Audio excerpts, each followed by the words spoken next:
Escuchen a los dos ponentes que faltan.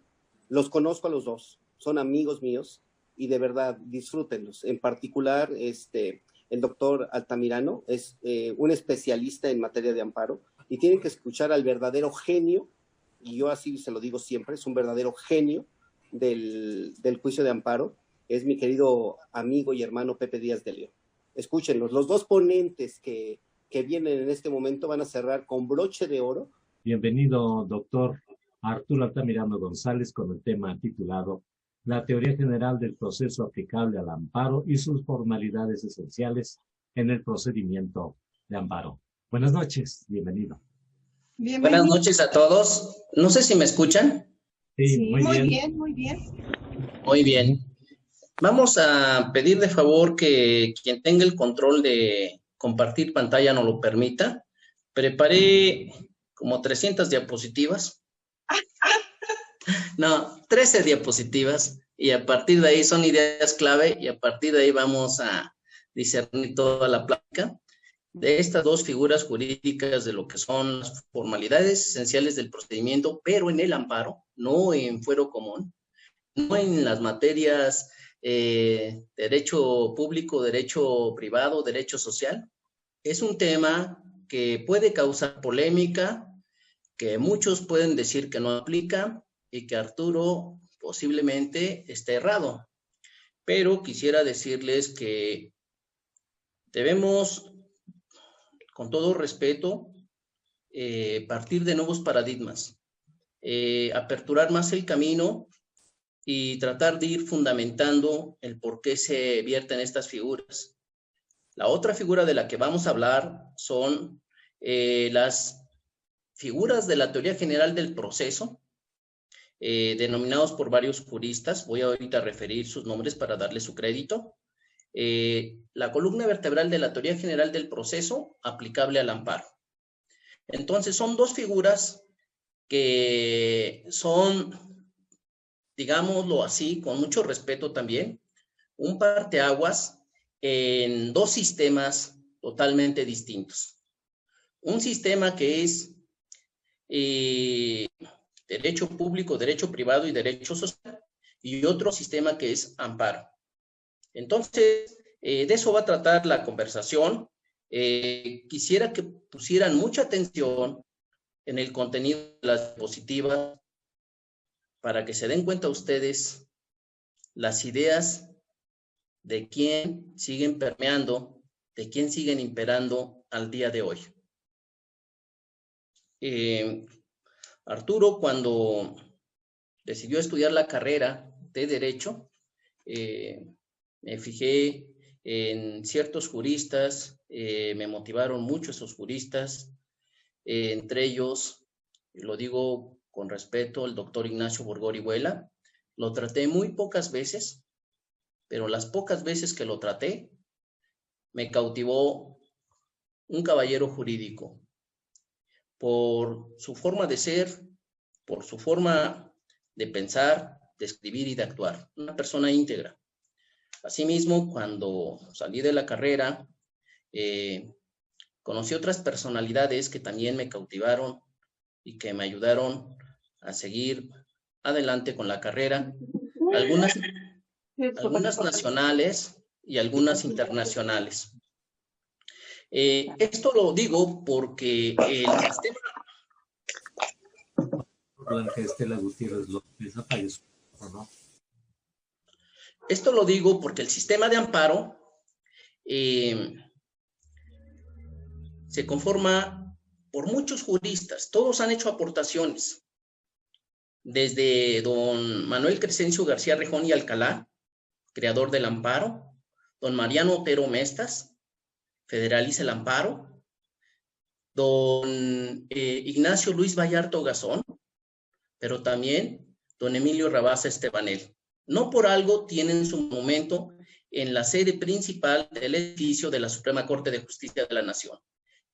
De manera tal que estos cuatro juristas, otros podrán decir que hay más, pero en el caso mío, yo diría el por qué esos cuatro juristas tienen su estatua dentro de la sede principal de la Suprema Corte. al amparo. Y entonces, en ese sentido, cuando hacen sus aportaciones, van a preguntarse, ya dijiste que don Manuel Crescencio García Rejón creó el amparo. También ya referiste que don Mariano Otero Mestas federalizó el amparo.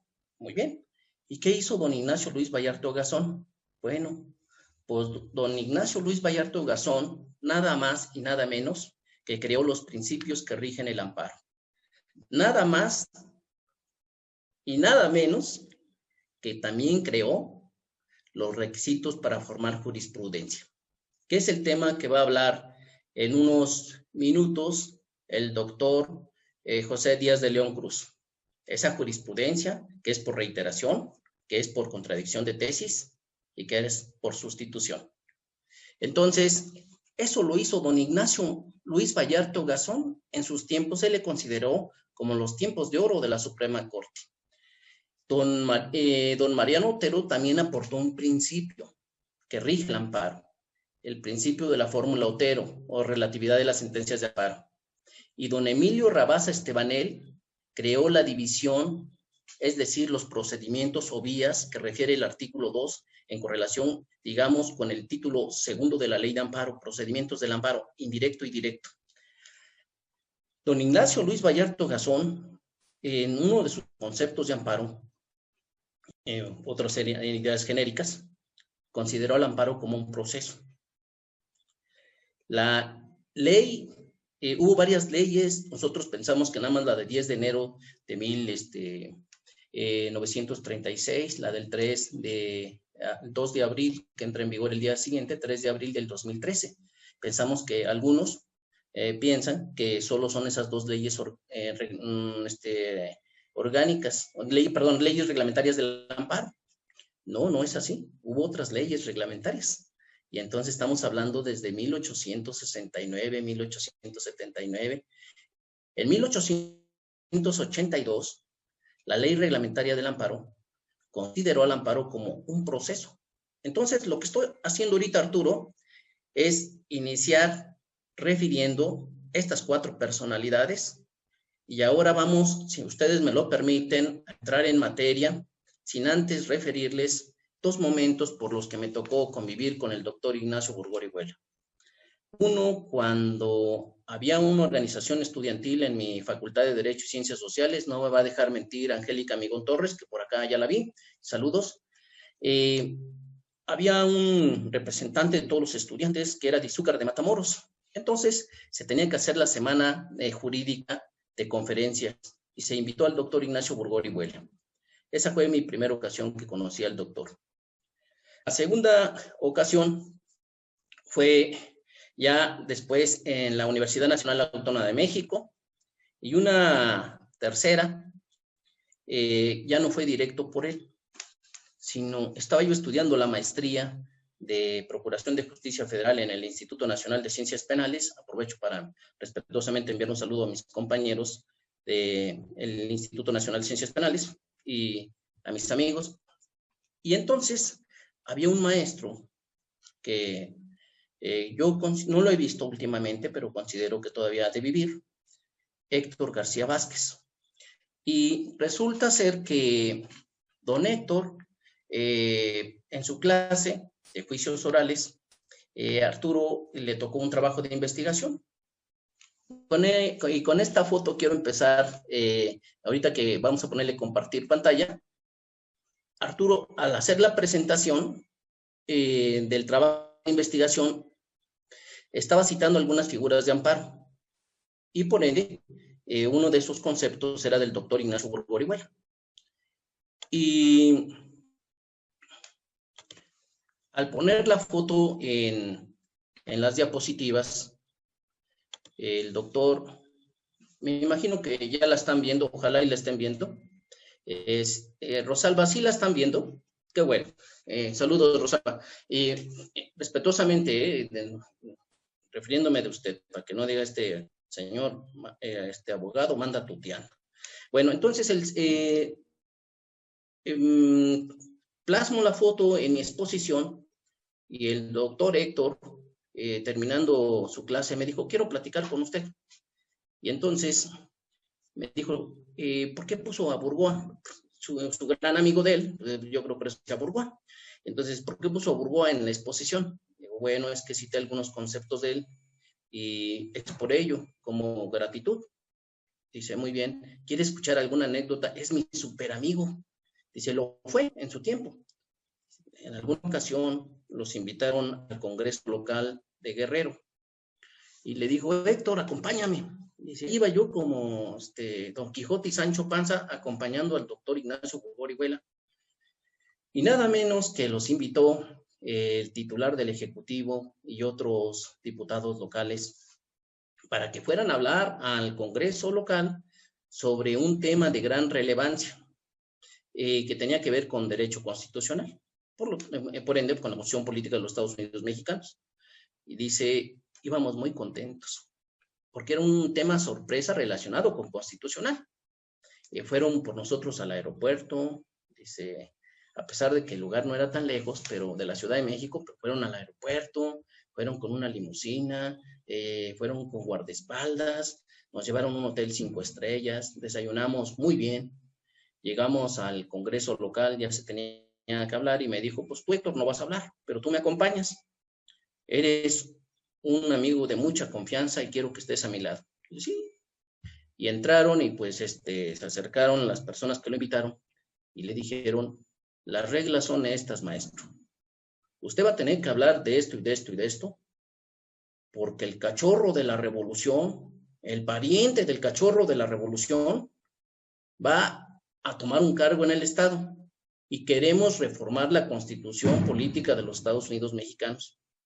Por lo tanto, lo que usted tiene que hacer es esto para que se dé esa reforma constitucional, en términos del artículo 135 de la Constitución General. Y los escuchó, dice el doctor Héctor, te vas a risa, pero estuvo un momento chusco, dice, se los quedó mirando, levantó su puro, me lo imagino como ahorita en la foto, y les dijo, ¿y luego qué más quieren que hable? Entonces los otros digo, no, pues nada más. Dice, bueno, dice, muy bien, permítanme el micrófono. Dice, y pues habló todo lo contrario de lo que le pidieron, porque defendió y no permitió que quebrantaran la Constitución Política de los Estados Unidos Mexicanos. A medida de que estaba hablando, nos recibieron con muchos aplausos y cuando terminó, pues ya no nos aplaudieron. Se acabaron las comidas, se acabó el Hotel 5 estrellas y nos regresamos en autobús. Entonces, defendió la Constitución el doctor Ignacio Orihuela y no se prestó para una cosa incorrecta. Empecé la conversación, yo le llamo plática de amparo, y empecé refiriendo que una persona, un caballero jurídico íntegra, que piensa, actúa y escribe de una misma manera, un mismo sentido. Y así era don Ignacio Orihuela. Lo conocí un poco más por sus libros. Y entonces vamos entrando en materia, dejemos tantito, es un homenaje que realizamos para el doctor, pero dejemos tantito, descansar tantito al doctor, y nosotros lo que vamos a hacer ahorita es ya entrar de lleno al tema. Una disculpa, me habían dicho que era las 7:15, por eso es que entré 7:13, pero ya estamos tomando camino. Vamos a ir tomando ideas de acá de las diapositivas, son 13. Y acá los dos puntos que tenemos que abordar es teoría general del proceso y formalidades esenciales del procedimiento. Es importante que como abogados nosotros, cuando nos hablen de amparo, pues siempre tengamos presente que la última palabra, quien interpreta la Constitución como un ente oficial, pues es la Suprema Corte de Justicia de la Nación. Entonces, vamos a explicar después por qué. Y para ello, después hay 32 circuitos. Y ustedes van a decir, pues está bonito, si así son las 13 diapositivas, que está súper bien. Pero bueno, se van a acabar los dibujitos y vamos a entrar a otros puntos. Y entre esos puntos viene la siguiente diapositiva. Les pedí de favor que se fijaran muy bien en las diapositivas para que vean la importancia de don Ignacio Orihuela, que sigue con nosotros. Aunque muchos digan que no es el Dios del amparo, que no es el Rey del amparo y que la gente cuando no puede contra alguien, con ofensas, con injurias, podrá decir lo que guste. Porque en alguna ocasión dicen que lo fueron a ver a su despacho y una persona fue a criticar, quería hacer unas críticas muy severas de uno de sus libros, que le dijo a su secretaria, también me lo dijo don Héctor García Vázquez, que le dijo, ¿quién me busca? No, pues que busca una persona que viene a hacer unas críticas muy fuertes de uno de sus libros, así y así. Muy bien, pregúntele su nombre y dígale si ha escrito libros, si da clases y si postula. Y que salió y que le dijo el otro, no, pues medio postulo, pero tampoco he escrito libros y tampoco doy clases. Y ya regresó y le dijo al maestro, su secretario. Entonces el doctor le dijo a su secretaria, pues dígale que no tengo nada que hablar con él. Entonces, no sé si es cierto, así me lo contó don Héctor García Vázquez, pero las críticas son bien recibidas cuando son constructivas y cuando son sin fundamento, bueno, pues cada quien sabe si se engancha y si les da pie a que continúen con esas críticas negativas a algunas personas. Acá en este caso, la teoría general del proceso, cuando nosotros iniciamos, voy a permitirme subir un poco la diapositiva, lo que aparece en la diapositiva, para que espero logren verla. Estamos hablando de la ciencia del derecho. Recordarán ustedes sus clases de primer semestre, cuando algunos compraban su libro de Introducción al Estudio del Derecho o iban a la biblioteca y se encontraban con el nombre de Eduardo García Maínez. Y bueno, pues entonces ese es uno de los libros que nos habla de la ciencia del derecho, que está conformada por una sistemática jurídica que nos va a decir que el derecho se clasifica, acá aparece en la lámina, público, privado y social.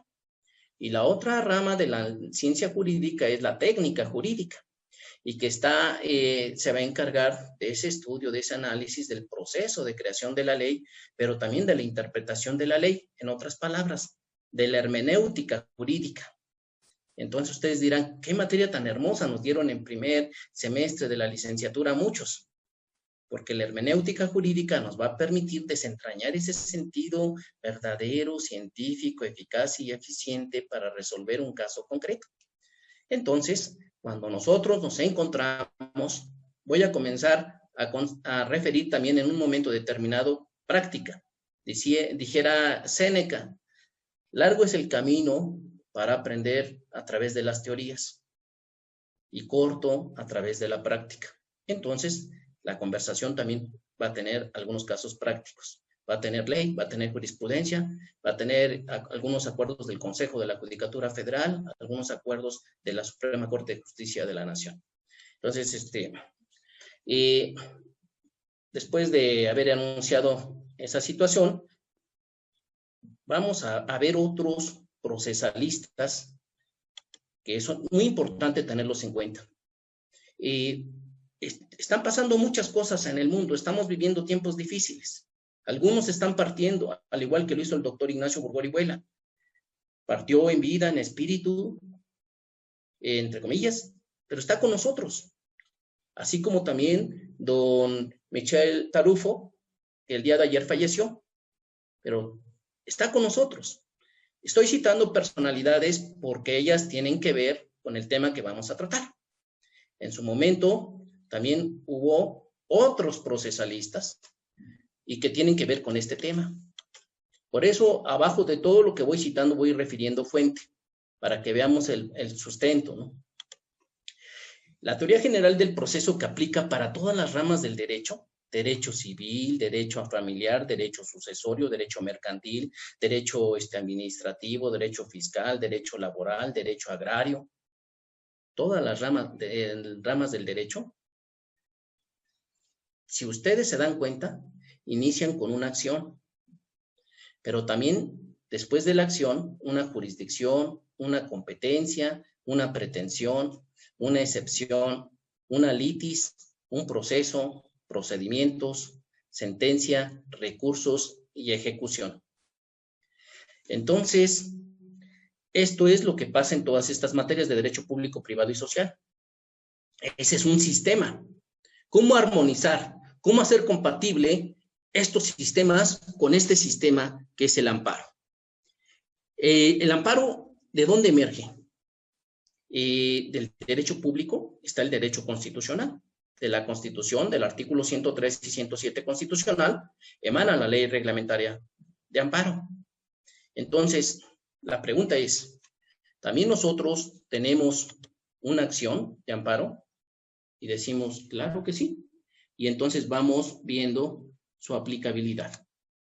Y aquí, en lo que se refiere a la acción de amparo, vamos a tener que tiene elementos la acción de amparo. ¿Quién pide? ¿De quién se pide? ¿Cuál es la causa? ¿Cuál es el objeto? ¿Quién va a resolver? 5 elementos de la acción de amparo. Entonces, así cuando se da la jurisdicción en amparo, preferimos, no cualquier juez va a conocer de amparo. Y tan no cualquier juez va a conocer de amparo que en ese sentido nosotros vamos a encontrar que hay juzgados de distrito, hay tribunales colegiados de circuito, hay tribunales unitarios de circuito, hay salas de la Suprema Corte, hay pleno de la Suprema Corte, plenos de circuito, bueno, hasta ahorita. Cuando venga la reforma, pues ya platicaremos de otra cosa, igual y se suscita otra plática, ¿no? Entonces, estos órganos jurisdiccionales es una potestad que le da el Estado a un servidor público para decir el derecho de amparo. En ese sentido, nosotros ahora vamos a referir que hay una competencia. En otras materias, por ejemplo, las que referí de este lado, es decir, derecho público, derecho privado y derecho, en este sistema, no tenemos duda que una demanda civil va a seguir todo esto, una demanda de la que ustedes manden y quieran. Todas las demás materias tienen que seguir esto. Por eso decía don Calamandrei, don Chovenda, Carneluti, Ignacio Burgó Orihuela, José Díaz de León Cruz y otros juristas más, que el que conozca esta columna vertebral de la teoría general del proceso, conoce todas las ramas del derecho. ¿Por qué? Voy a citar a 2 juristas más. Le preguntan a Michel Tarufo, y en ese mismo sentido de su comentario, Alberto Binder, que en qué tiempo México iba a hilvanar, si iba a ser compatible, si iba a armonizar el sistema penal acusatorio. Y dice, pues yo considero que de unos 15 a 20 años. Si esto aconteció apenas en 2016, llevamos 4 años y hay muchos problemas, pero se están solucionando, se están dando las reformas, y dice don Alberto Binder, se van a tener que dar muchas reformas, porque se va a tener que ir haciendo compatibles los sistemas lo más que se pueda. Se va a tener que armonizar estos sistemas. En ese sentido, nosotros nos vamos a encontrar con muchos criterios de la Suprema Corte de Justicia de la Nación. Para algunos parecerán que están descabellados, que quebrantan diversos artículos de la Constitución, de tratados internacionales, y vamos a ir viendo con calma si se quebrantan o no se quebrantan, si tiene razón o no tiene razón, en fin, que estamos en un plano académico. Si estuviéramos en el litigio, bueno, ya sería otro ambiente. Acá en el plano académico vamos a ver si hasta el día de hoy se ha contribuido también por parte del legislador en ir haciendo compatible, en armonizando el sistema de amparo con las demás ramas del derecho y, por ejemplo, con el sistema penal acusatorio. Bien. Y viene otro sistema laboral. Entonces, muchos retos y desafíos que va a tener nuestro país. Bien, entonces, dijeran estos autores, estos juristas, esta es la columna vertebral de la teoría general del proceso. Y yo refiero de manera respetuosa que todas estas, si se aplican a estas materias, al estar el amparo en el derecho público, no tenemos problema de que también aquí se aplica toda esta columna vertebral al amparo, de manera muy respetuosa. Y decimos, ¿tenemos competencia? Sí, de este lado tenemos competencia por territorio, tenemos competencia por cuantía, por grado, por fuero. Entonces, tenemos ese tipo de competencias de este lado. Pero de este lado tenemos competencia originaria, tenemos competencia de este lado del amparo, competencia originaria, la competencia que tiene la Suprema Corte para resolver medios de control constitucional, como lo son las garantías constitucionales, que así también les denomina la Suprema Corte. Son varios vocablos, pero uno de ellos es medios de control constitucional. Acción de inconstitucionalidad, controversia constitucional, amparo indirecto y amparo directo. Entonces, esa es competencia originaria. Pero después nos vamos a encontrar con otro tipo de competencia. Y en ese tipo de competencia, nosotros vamos a referir una competencia auxiliar. Y la competencia auxiliar tiene su fundamento en el artículo 107 constitucional, fracción 12, párrafo primero. Entonces, esa es la competencia auxiliar y competencia concurrente. En esa misma fracción 12 tenemos la competencia concurrente. Y nosotros, cuando hablemos de lo que sería la competencia concurrente, me permití escribir lo siguiente, refiriéndolo así. Para los que quisieran tener el fundamento completo, me di un tiempo para hacerlo de manera por escrito, pero trataré de no leer mucho para no hacer aburrida la plática. La competencia de amparo es originaria, delegada, concurrente y auxiliar para conocer y resolver de la constitucionalidad, convencionalidad y legalidad de un acto, omisión o norma general, según sea el caso, con fundamento en los artículos 94, 95, 97, 103 y 107 de la Constitución Política de los Estados Unidos Mexicanos. 1, 33 a 50, 73 a 79, de 107 a 170 de la Ley de Amparo. Y del 1 al 55 bis, 106, 108, 110, fracción primera y segunda de la Ley Orgánica del Poder Judicial de la Federación. 54 a 60 del Código Federal de Procedimientos Civiles. Acuerdos generales del Pleno, tanto de la Suprema Corte de Justicia de la Nación como del Consejo de la Judicatura Federal, y jurisprudencia del Poder Judicial de la Federación. Los anteriores ordenamientos jurídicos cobran aplicación solo en lo conducente en la materia de competencia de amparo. En esa tesitura tenemos la competencia originaria, y esta competencia constitucional es lo que les refería. Solo le corresponde a la Suprema Corte de conocer de determinados asuntos, entre ellos de estos medios de control constitucional que mencioné. Ahora vayámonos a la competencia constitucional delegada. Esta competencia constitucional delegada en materia de amparo está prevista en el artículo 94, párrafo octavo de la Constitución Federal, el cual permite al Pleno de la Suprema Corte de Justicia de la Nación emitir acuerdos generales para delegar competencia en términos de asuntos de amparo en favor de órganos jurisdiccionales específicos, tribunales colegiados de circuito, plenos de circuito, para que conozcan y resuelvan de estos asuntos. Luego tenemos otra competencia, la competencia constitucional concurrente en amparo. Y entonces, acá en esta, la competencia constitucional concurrente en materia de amparo consiste en la facultad establecida en el artículo 107, fracción 12ª, párrafo primero de la Constitución General, que a la letra dice: violación de las garantías de los artículos 16 en materia penal, 19 y 20, se reclamará ante el superior del tribunal que la cometa o ante el juez de distrito o tribunal unitario de circuito que corresponda, pudiendo recurrir en uno y en otro las resoluciones que se pronuncien, en los términos prescritos por la fracción octava contra las sentencias que pronuncie en amparo los jueces de distrito o los tribunales unitarios de circuito. Procede revisión, de ella conocerá la Suprema Corte de Justicia, cuando habiéndose impugnado en la demanda de amparo normas generales por estimarlas directamente violatorias de esta Constitución. Subsista el recurso, el problema de constitucionalidad, o bien cuando se trate de los casos comprendidos en las fracciones 2 y 3 del artículo 103 de la Constitución, la Suprema Corte de Justicia, de oficio o a petición fundada del correspondiente tribunal colegiado de circuito, del fiscal general de la República, en los asuntos en que el Ministerio Público de la Federación sea parte, o del Ejecutivo Federal por conducto del consejero jurídico de gobierno, podrá conocer de los amparos en revisión que por su interés y trascendencia así lo ameriten. En los casos no previstos en los párrafos anteriores, conocerá de la revisión los tribunales colegiados de circuito y sus sentencias no admitirán recurso alguno. Pero nos falta otro tipo de competencia en amparo, la competencia constitucional auxiliar, ya no la concurrente, ahora la auxiliar.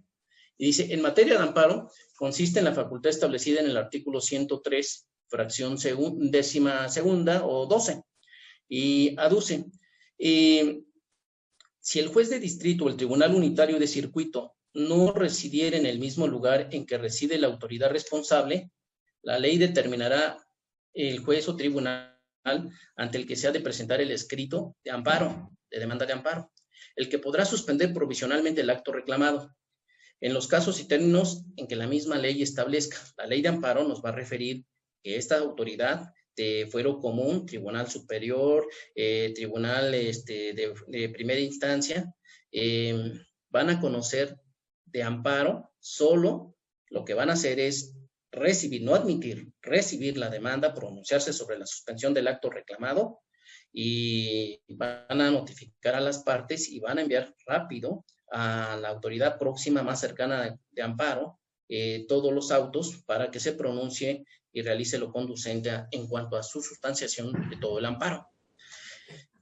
Yo pensé que no existía eso, pero hay lugares donde sí. Por ejemplo, pueden ir a Huejutla, Hidalgo, en donde son como 3 horas y media, 4 horas, y llegan ustedes y la única autoridad ahí es el padrecito, la escuela primaria, secundaria, preparatoria, unos notarios, y entonces ustedes dicen, pues acá está todo abandonado porque a 2 horas está Tampico. A 5 minutos ya estamos colindando con Veracruz. Y a otras horas con San Luis Potosí. Entonces, la verdad es que no hay juez de distrito ahí. Entonces, tendrían que decidir. Y Hidalgo, que es el otro lugar con el que colindan, está a 3 horas y media. Entonces, imagínense que en la noche, competencia auxiliar y que requieren ustedes un amparo, uno de contra actos vitales. Dijera don Jorge Raúl García Sosa, actos vitales son los que refiere el artículo 15 de la ley de amparo. Sí, y esa misma disposición está reproducida en el artículo 17, fracción cuarta, cuando habla de términos para promover demanda de amparo, y en el artículo 20, párrafo primero de la ley de amparo. Entonces, esos actos vitales son muy importantes, porque cuando te dicen, oye, cuando se encuentra en riesgo la privación de tu vida, cuando se ponga en riesgo la libertad fuera de procedimiento, proscripción, destierro, extradición, cualquiera uno de los supuestos del artículo 22 constitucional, cuando una incorporación forzosa al ejército, a la armada, a la marina. Entonces, en este momento tú dices, cuidado. Ahora con los asuntos del COVID-19, imagínate que llegas a una clínica y que no te quieren atender y que estás afuera de urgencias y te estás muriendo, ya no respiras, y tú dices, ¿y ahora qué hago? Y te van a ver al despacho, y tú dices, pues un amparo indirecto. Y ese tipo hay amparos que entonces vamos a ver que esa acción, que esa jurisdicción, que esa competencia, todo se va a ir hilvanando de manera tal que puede ser por escrito, puede ser por comparecencia o puede ser electrónico. Bueno, es la pretensión del amparista, entonces, en este caso una es la acción. Ya vimos, por si no quedó claro bien la acción, entonces referimos rápido un concepto por la doctrina, a ver, ¿qué es la acción?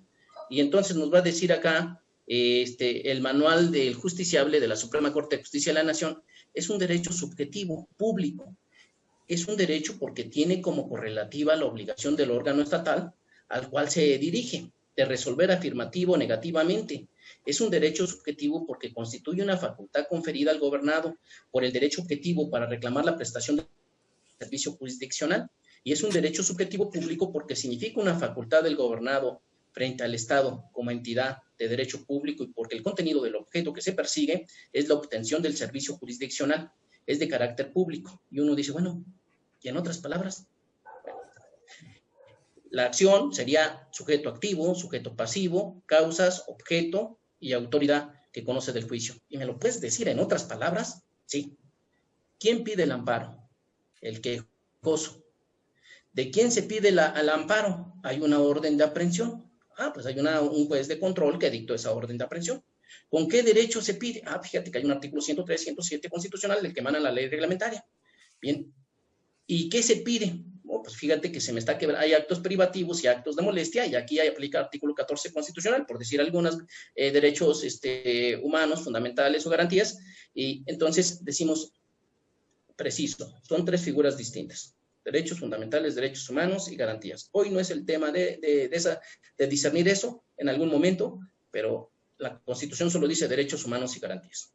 Entonces hay garantías constitucionales sustantivas y garantías constitucionales objetivas.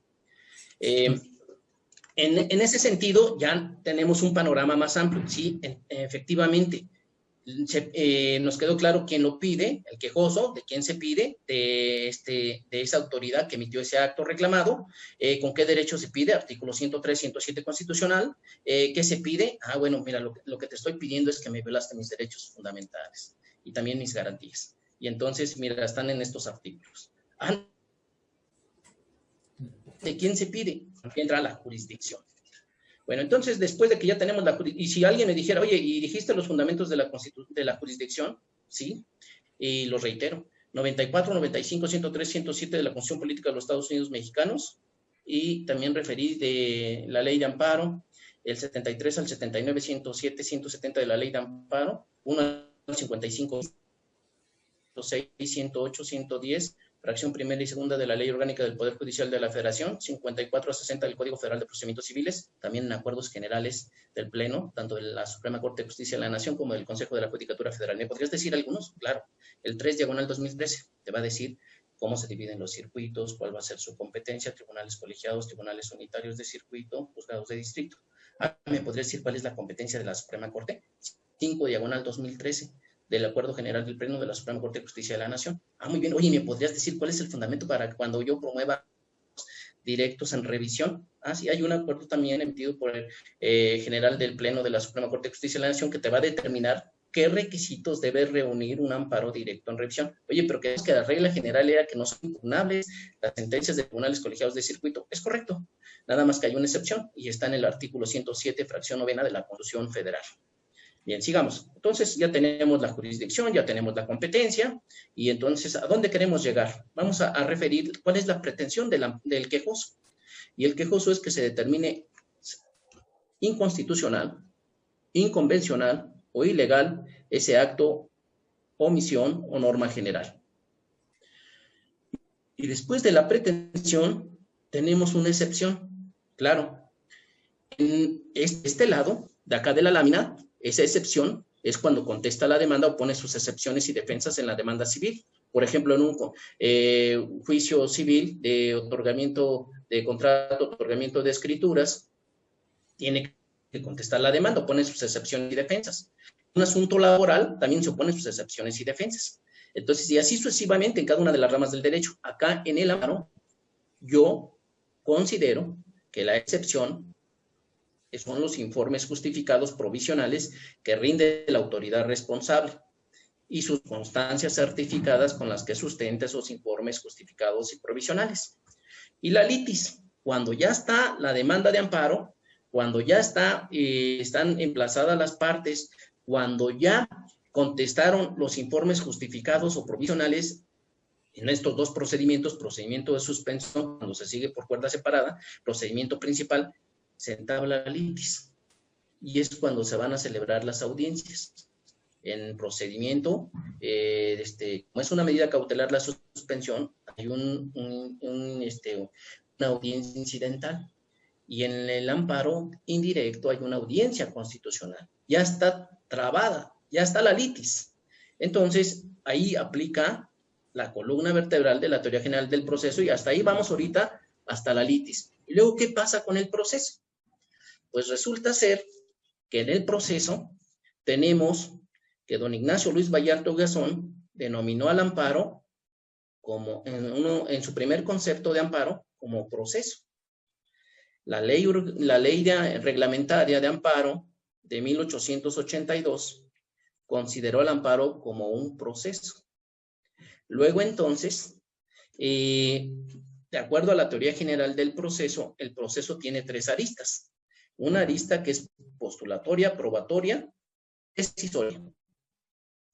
Y el juicio, conforme a la teoría del proceso, considero que solo tiene una fase y es la decisoria. En esa tesitura tenemos que el proceso es más amplio que el juicio.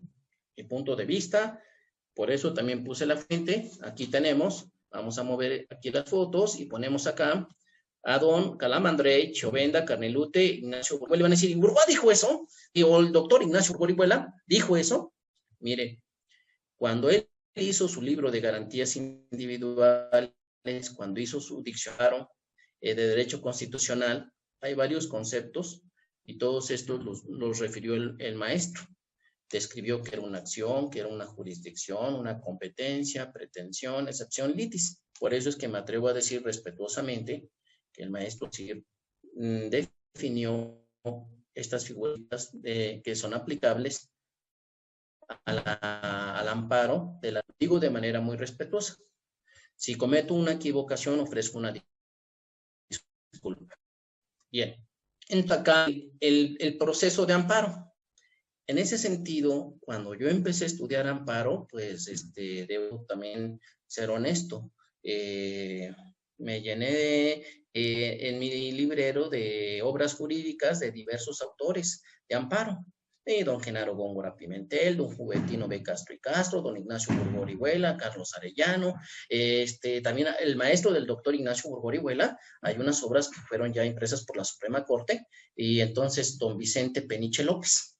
También muchos libros de amparo, de manera tal que cuando uno ya va agarrando un poquito y va aprendiendo un poco más, porque no se puede uno jactar que conoce todo, sabe uno poquito y lo poco que uno sabe lo comparte.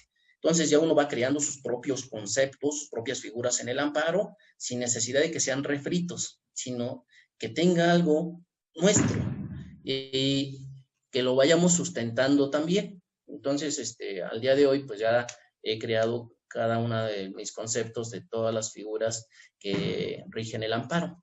Y entonces, hablando del proceso, pues elaboré un concepto de amparo. Entonces, voy a permitirme referirlo.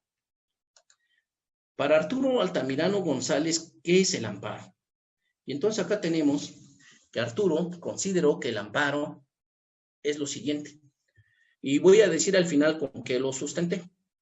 Es un proceso de control constitucional de amparo, tiene su origen en la ciencia del derecho, en específico en la sistemática jurídica, ya que esta clasifica el derecho público, privado y social. La materia del derecho que nos ocupa se encuentra en el derecho constitucional, Constitución Política de los Estados Unidos Mexicanos, por ende dentro del derecho público, por lo tanto, es un proceso constitucional o medio de control constitucional. Su objeto es dirimir relaciones de suprasubordinación respecto de cuestiones de constitucionalidad, convencionalidad y legalidad, con motivo de la afectación a un gobernado de su interés jurídico legítimo que se vierte en una controversia de un acto u omisión o norma general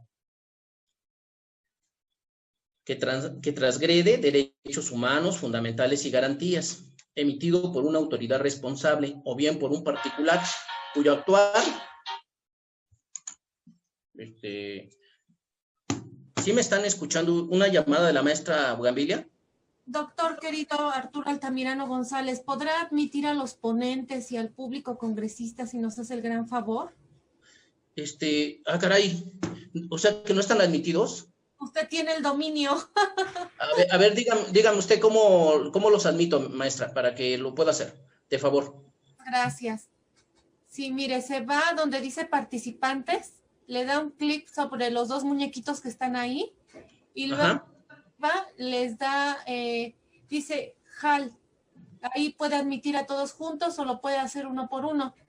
A ver, vamos a ver, 49, donde dice silenciar a todos, ¿no, verdad? No. Arturo Altamirano, 49 participantes de la reunión.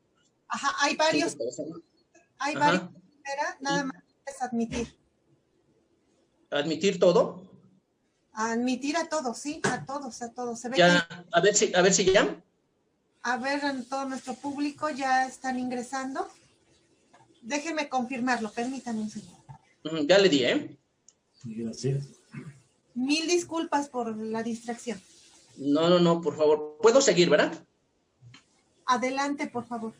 Bueno, vamos a ponerle un poco de velocidad. Estamos refiriendo lo que es el proceso constitucional de amparo y nos quedamos con que en este proceso se transgreden derechos humanos fundamentales y garantías emitidos por una autoridad responsable o bien por un particular cuyo actuar es equivalente al de una autoridad. Tiene como fin o efectos, cuando se trate de un acto positivo, restituir al quejoso el uso y goce de esos derechos y garantías quebrantadas. En el caso de un acto negativo o una omisión, obligar a la autoridad responsable a respetar el derecho de que se trate y a cumplir lo que el mismo exija. En el supuesto de una norma general impugnada, los efectos se extenderán a todas aquellas normas y actos cuya validez dependa de la propia norma invalidada. Se traducirán en la inaplicación únicamente respecto del quejoso, y en la misma directriz, en cuanto al objeto y fin referidos, son aplicables también en lo conducente al denominado amparo soberanía, es decir, cuando la autoridad federal vulnera una soberanía de las entidades federativas o la autonomía de la Ciudad de México, o cuando estas últimas invadan la competencia de la primera, con fundamento en los artículos 103, fracción segunda y tercera de la Constitución Política de los Estados Unidos Mexicanos, y por ende también del artículo 1, fracción segunda y tercera de la Ley de Amparo. Los procedimientos de amparo son indirecto, procede contra los supuestos establecidos en el artículo 107 de la Ley de Amparo, y directo, procede contra las hipótesis previstas en el artículo 170 de la Ley de Amparo, como son sentencias definitivas, laudos y resoluciones que ponen fin a juicio.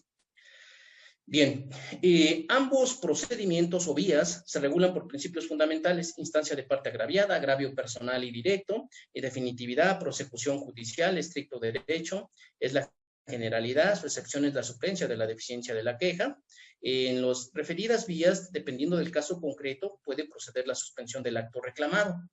Es una medida cautelar, se sigue por cuerda separada del expediente principal, la cual tiene como objetivo que la autoridad responsable detenga temporalmente el acto reclamado, emitido por las autoridades responsables de oficio o a petición de parte, a través de una resolución provisional o definitiva, de oficio y de plano.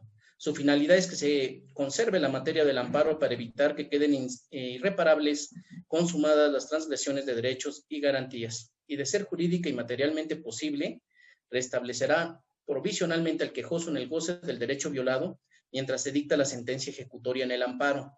Aplican los principios de apariencia del buen derecho y peligro en la demora.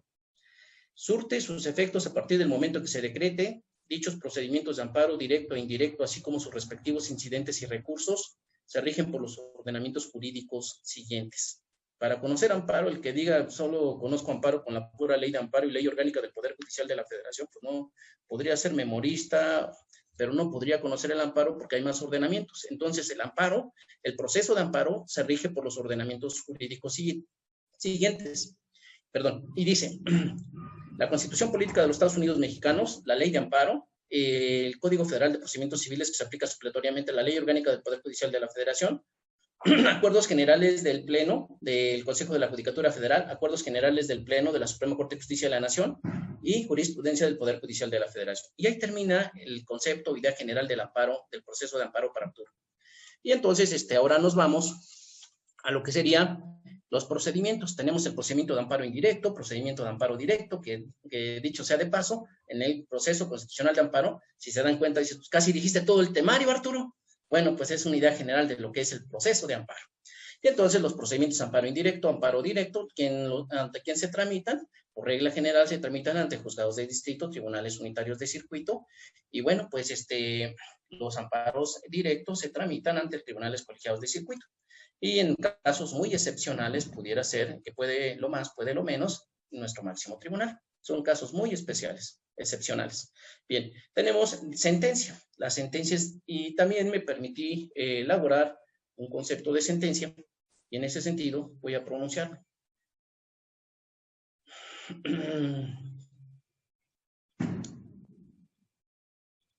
Dice así: la sentencia en materia de amparo.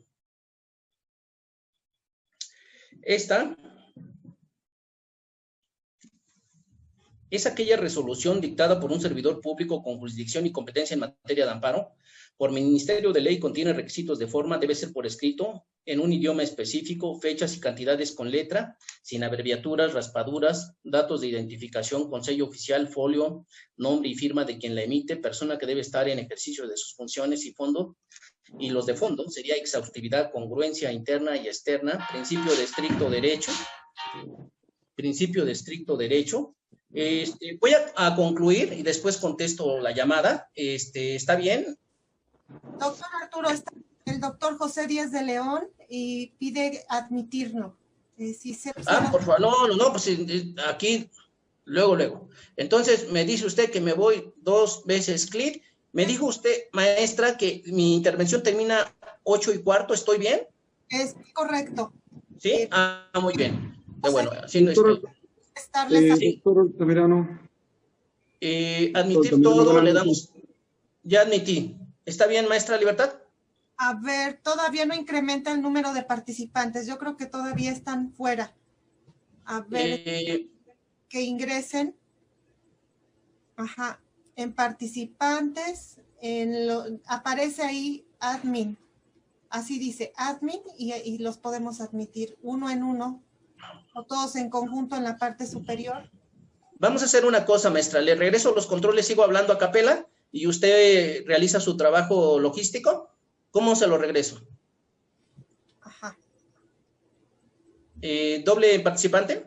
Ajá, a ver, salga. Ya unos de nuestros ponentes, ya está el doctor Román Díaz Vázquez, pero, a ver, vamos a ver. Le regreso los controles, maestra. Nada más dígame cómo se lo regreso. Sí. Ahí donde está usted, Arturo Altamirano González, clic a la izquierda y dice dejar de compartir. Acá donde dice más, clip, renombrar, no. Dejar de compartir, dice. Podríamos hacer esto, vamos a ver. Prescriptia jurídica, acá dice Arturo Altamirano, silenciar más, admitir, pues yo creo que es admitir a todo el público. Ya están admitidos, maestra, no sé si lo hice bien y si no, reclámeme. ¿Ya está con nosotros, doctor José Díaz de León? Ya, muchísimas gracias. Disculpe la interrupción, querido amigo.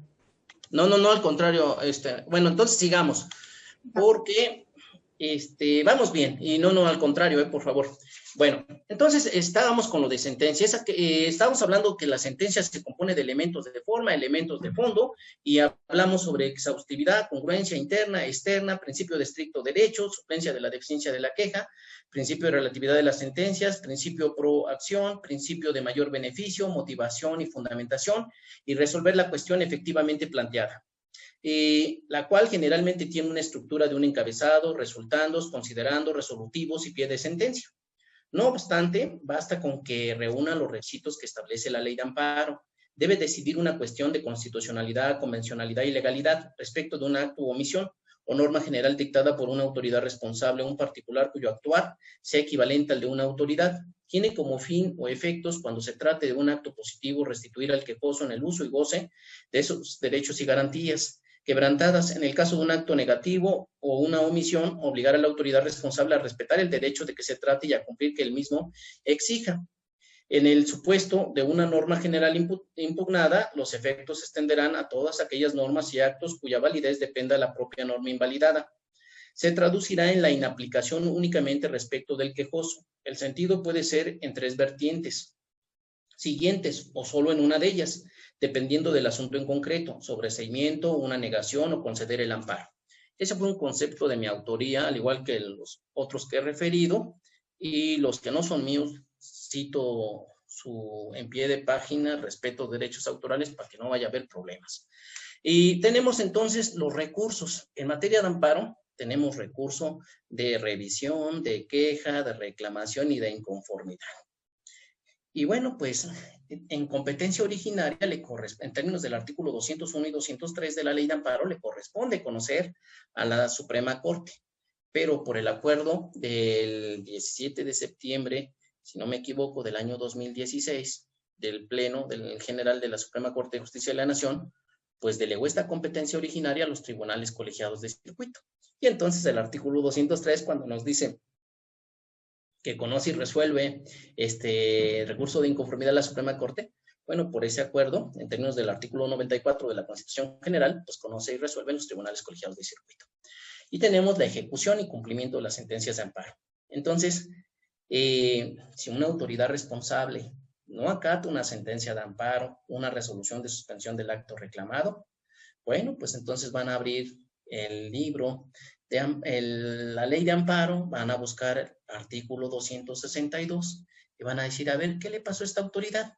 No, se realizó un informe con falsedad, bien, incumplió una resolución de suspensión del acto reclamado, no dio cumplimiento a una sentencia de amparo en términos del artículo 107, fracción 16 de la Constitución General, pues nada menos y nada más que por andar desacatando, dije, don Ignacio Burgó Orihuela por incurrir en un acto de contumacia, es decir, de rebeldía, como pasó en el asunto de los taxistas amparados, que se trasladó hasta la dirección, el domicilio de la autoridad responsable cuando fue juez de distrito, y lo apercibió, y dice que le dijo la autoridad responsable, ya viene de nuevo, le dijo al actuario, pero él iba en avanzada caminando. Lo dice uno de sus videos que aparecen en Google, que dice juicio de amparo a taxistas amparados, y que dijo el titular de la autoridad responsable, ya viene, le dijo al actuario, ya viene de nuevo con su requerimentito, y que le dijo don Ignacio Burgó Orihuela, señor juez de distrito en aquel entonces, pues no es ningún requerimentito, y pues resulta que si usted no cumple la sentencia de amparo, piense bien lo que va a contestar ahorita que le dé el uso de la palabra, porque se le puede destituir tanto a usted como a su superior, y se le va a consignar ante un juez de distrito. Por eso lo exhorto a que piense bien lo que va a hacer ahorita en comparecencia. Y entonces ya fue a traer a su director jurídico y dijo, no, mejor damos cumplimiento. Entonces, ejecución y cumplimiento de las sentencias de amparo. Y pues vamos a un 8.5, nos dijeron 8.15, nos quedan 10 minutos, pues vamos bien. De ahí, ¿por qué se habla de la teoría general del proceso aplicable al amparo? Y citamos las fuentes. Y por cierto, estoy citando a mi amigo el doctor José Díaz de León Cruz, que él también coincide con esta teoría. Y bueno, sigamos entonces, perdón por la llamada telefónica, sigamos entonces ahora con el siguiente tema. El siguiente tema, este tema que vimos lo referente a teoría general del proceso aplicable al amparo, o la columna vertebral de la teoría general del proceso aplicable al amparo, estuvo más digerido, estuvo como que no crea mucha polémica, está aceptable. Creo yo que por la mayoría del foro, este tema que voy a referir ahorita puede generar polémica, pero asumo las consecuencias de mis afirmaciones, pero voy a ir sustentándolas. En alguna ocasión voy a referir, se le preguntó a don José Ovale Favela qué pensaba de este tema. Y también en uno de los libros de garantías individuales, Diccionario Constitucional y Amparo, de don Ignacio Burgó Orihuela, él escribió sobre este tema. Entonces, pero recordemos, aplicable a este sistema. Espero que me sigan con el cursor. Acá en Rosalba, ¿sí se ve que estoy refiriendo esto? Sí, qué bien, gracias Rosalba. Gracias, abogada Rosalba. Entonces, teoría general del proceso, pero estamos ahora refiriendo derecho público, privado y social. ¿Qué es lo que pasa acá? Acá el tema ya no es teoría general del proceso, medularmente. Es un tema que se llama formalidades esenciales del procedimiento. Y vamos a encontrar su fundamento constitucional en el artículo 14, párrafo segundo. Y nosotros cuando leemos el artículo 14, párrafo segundo, nos habla de actos privativos. Cuando leemos el artículo 16, párrafo primero, nos habla de actos de molestia. Y en ese sentido, cuando los juristas hablan de lo que es formalidades esenciales del procedimiento, no es lo mismo que debido proceso. A ver, explícame. Dentro del debido proceso hay dos núcleos. Un núcleo que sería el núcleo duro y otro que es el núcleo blando. Entonces, dentro del núcleo duro es las formalidades esenciales del procedimiento.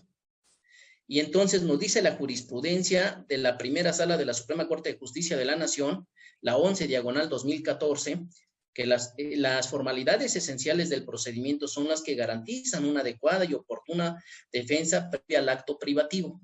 Ese es el núcleo duro. Esas son las formalidades esenciales del procedimiento. Y tenemos un núcleo blando en el debido proceso. Ya no hablamos de, entiéndase que el debido proceso es más amplio, comprende al núcleo duro, que son las formalidades esenciales del procedimiento, y al núcleo blando o especial, como también yo lo denomino. Y nos dice, el núcleo blando o especial se identifica comúnmente como el elenco de garantías mínimo que debe tener toda persona cuya esfera jurídica pretenda modificarse mediante la actividad punitiva del Estado. Y ahora, ¿cómo se entienden las formalidades esenciales del procedimiento? Dicen, las formalidades esenciales del procedimiento son las que garantizan una adecuada y oportuna defensa previa al acto privativo. Entonces, el abogado que le guste el amparo tiene que identificar muy bien estos actos privativos y de molestia. Pero regresando al tema de nosotros, que nos restan 6 minutos, nos dice la doctrina. En la doctrina vamos a encontrar a don Ignacio Burgorihuela y a José Ovale Favela. Y ellos cuando refieren a lo que es la garantía de audiencia, a las formalidades esenciales del procedimiento, en sus obras jurídicas de cada uno, en conclusión dicen, se conforma por 5 formalidades esenciales del procedimiento. 1. La notificación del inicio del procedimiento y sus consecuencias. 2. La oportunidad de ofrecer, desahogar pruebas en que se finque la defensa. 3. La oportunidad de alegar. 4. El dictado de una resolución que dirima cuestiones debatidas. Hasta ahí se quedó nuestro máximo tribunal en un principio en una tesis de jurisprudencia. Pero después en otra tesis dijo no, y también los recursos. Bueno, y ahora si dijeran, a ver, enséñame el fundamento de dónde dijo eso la Suprema Corte, pues ahí te va. Perdón, estaba saliendo una palabra dominguera. Se los expongo. Y dice, la tesis de jurisprudencia del Pleno de la Suprema Corte de Justicia de la Nación, la 47, diagonal 1995. Es la que nos dice, mira, hay un acto privativo, tienes derecho a argumentar, a refutar lo que te están imputando, pero también tienes derecho a ofrecer pruebas para refutar y también tienes derecho a que se dicte una sentencia. Eso lo dijo la jurisprudencia del Pleno de la Suprema Corte de Justicia de la Nación 47, diagonal 1995. Y la tesis de la primera sala de la Suprema Corte de Justicia de la Nación, LXX 5 romano, 1 romano, diagonal 2005, nos dice, y también los recursos. Y entonces hasta ahí nosotros decimos, pues qué interesante, porque entonces ahora, ¿cómo lo pudiéramos aplicar nosotros al amparo? Este tema, miren, más que procesal, lo pudiera yo denominar académico de enriquecimiento cultural. Y en materia de amparo, pues miren, no hay mucho escrito al respecto. Yo lo he referido en algunas de mis obras, asumiendo los riesgos de la crítica constructiva, pero vamos a ver.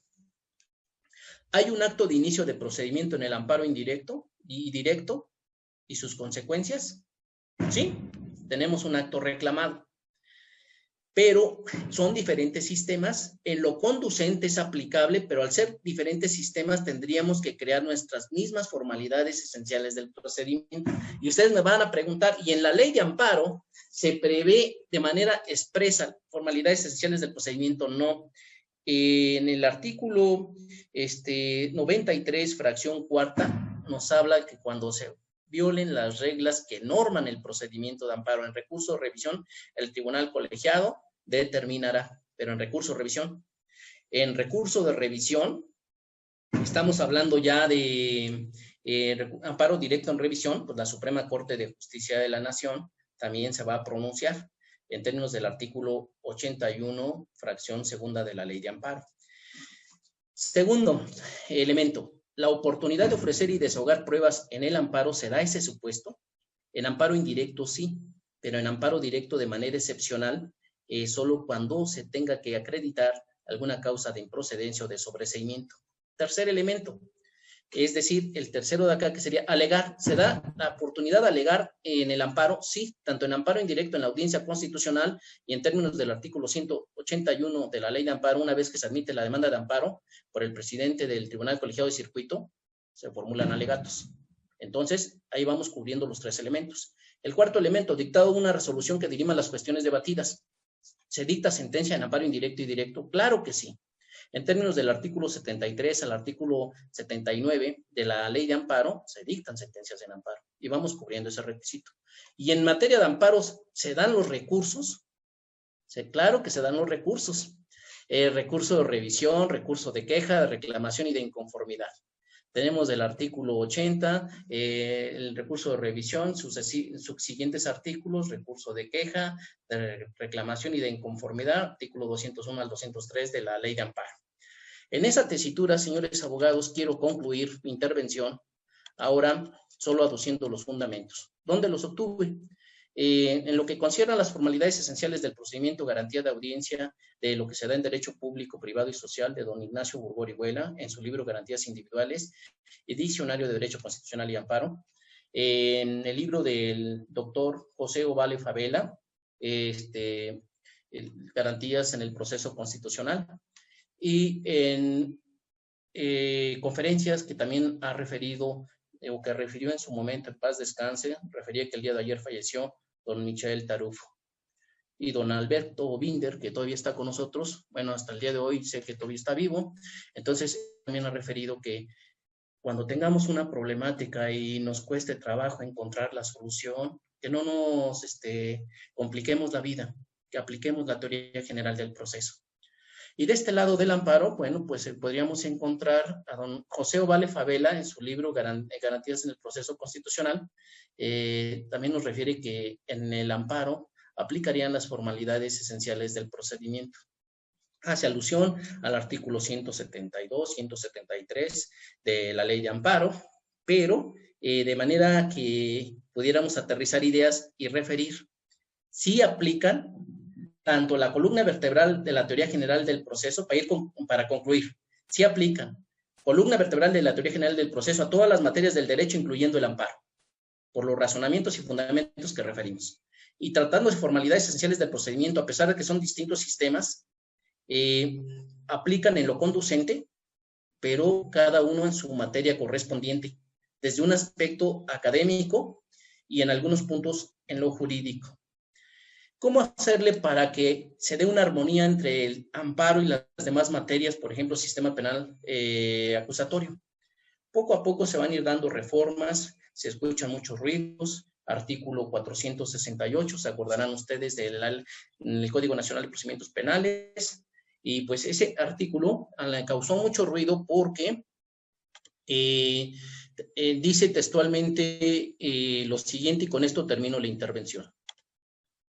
La sentencia definitiva en relación a aquellas consideraciones contenidas en la misma, distintas a la valoración de pruebas, siempre y cuando el artículo 468 del Código Nacional de Procedimientos Penales nos dice que procede el recurso de apelación contra resoluciones del Tribunal de Enjuiciamiento, y nos dice fracción segunda, la sentencia definitiva en relación a aquellas consideraciones contenidas en la misma, distintas a la valoración de pruebas, siempre y cuando no comprometan el principio de inmediación o bien aquellos actos que impliquen una violación grave al debido proceso. Y entonces la Suprema Corte de Justicia de la Nación, como dijera don Ignacio Burgó Orihuela en nuestra última diapositiva, que es esta, la teoría, la morfología del acto reclamado. Y nos dice, esta teoría de la morfología del acto reclamado tiene un acto de autoridad responsable, un motivo determinante que está implicado en todas las causas legales o ilegales, reales o ficticias. Es decir, son las causas que invoque la autoridad o que impelan a emitir el acto. Y el sentido de afectación es el nudo o manera como el acto afecta al quejoso. Y me van a decir, bueno, y un ejemplo, y lo da el maestro Ignacio Burgó Orihuela. Nos dice, en una clausura de un establecimiento comercial por falta de licencia, el motivo determinante es la falta de licencia. El sentido de afectación es la clausura misma de la multa. Entonces, toda vez que se dan esos actos reclamados, estos conceptos de violación, aquí cité el artículo 468 del Código Nacional de Procedimientos Penales, porque la Suprema Corte de Justicia de la Nación, a pesar de que son incompatibles los dos sistemas, el de amparo y el sistema penal acusatorio, como acontece con el artículo 75, que muchos juristas consideran que no se admiten pruebas contra órdenes de aprehensión cuando se impugnan o se combate en amparo indirecto.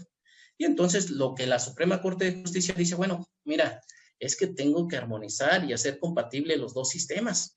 Y entonces dicen, esa reforma que se hizo a la ley de amparo puede resultar inconstitucional en términos del artículo 8.2 de la Convención Americana sobre Derechos Humanos, en términos de otros artículos que aquí pudiéramos referir también, el 14 de la Declaración de Derechos Civiles y Políticos, que nos dice que todo gobernado tiene derecho a ofrecer pruebas. Lo que la Corte refiere es que, mira, tenemos que armonizar y compatibilizar los dos sistemas, el de amparo y el sistema penal acusatorio. Y en el caso de este artículo 468 decía, no, pues es que también hay un problema. Y la Corte determinó inconstitucional la fracción del artículo 468 del Código Nacional de Procedimientos Penales, pronunciada en el amparo directo en revisión 6343/2018, por el ministro ponente Luis María Aguilar Morales, de la primera sala de la Suprema Corte de Justicia de la Nación. Muchas gracias, señores abogados. Espero se hayan cubierto las expectativas. Y si me pasé 3 minutos, una disculpa, y continuamos con el cierre del evento.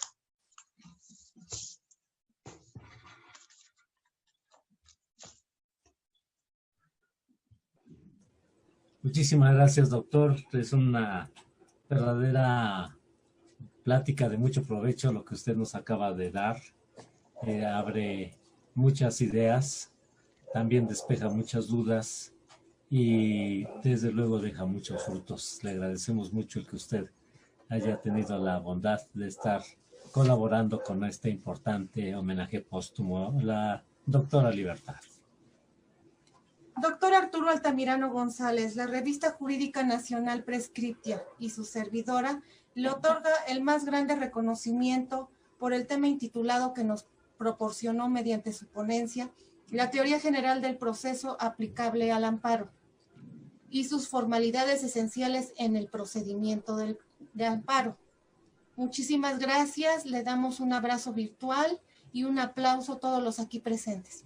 Igualmente para todos, muy buenas noches, gracias. Revista Jurídica Nacional Prescriptia y su consejo editorial invitan al Magno Congreso en las materias de amparo, penal y civil, en homenaje póstumo al doctor Ignacio Burgoa Orihuela, con motivo de su 15º aniversario luctuoso, del 7 al 11 de diciembre de este 2020. Lunes 7. Mensaje del doctor Arturo Altamirano González en representación de los magnos ponentes de la Revista Jurídica Nacional Prescriptia, con la participación de regias personalidades, maestra Isabel Burgoa Llano, licenciada Pilar Ortuño Burgoa y licenciado Roberto Ortuño Burgoa. Magna ponencia, la fundamentación filosófica del juicio de amparo, por el doctor Ignacio Burgoa Llano, en homenaje póstumo a su padre. Además, las participaciones de el doctor Alberto del Castillo del Valle, magistrado doctor Marco Polo Rosas Vaqueiro, magistrado doctor Fernando Rangel Ramírez, magistrado doctor Rubén Arturo Sánchez Valencia. Martes 8 de diciembre, doctora Diana Garduño Santiago, doctor Jorge Raúl García Sosa, doctor Samuel Hernández de Alba, doctor Baldomero Mendoza López, doctor Albertico Guinto Sierra. Miércoles 9 de diciembre, doctor Arturo Farelas Pacheco, doctor Eric Pérez Loyo, juez doctora Ernestina Carro Roldán, maestro Enrique Octavio Baeza Pérez y doctora Nancy Villafán Pérez. Jueves 10 de diciembre, doctor Salvador Morales Ferrer, doctor Román Díaz Vázquez, doctora Libertad Bugambilia Suárez Sánchez, perito doctor Vicente Cruz Portillo. Viernes 11 de diciembre, juez de distrito doctor Iván Aarón Seferín Hernández, doctor José Eduardo Telles Espinosa, doctor Epigmenio Mendieta Valdés, doctor Arturo Altamirano González y el doctor José Díaz de León Cruz. Clausura por la directora ejecutiva de la Revista Jurídica Nacional Prescriptia, doctora Libertad Bugambilia Suárez Sánchez y el doctor Ignacio Burgoa Llano. Modalidad virtual, evento gratuito por Facebook Live. Registro al teléfono 221-636-3491 con la licenciada Sandra. Constancia por aportación de 300 pesos. No faltes.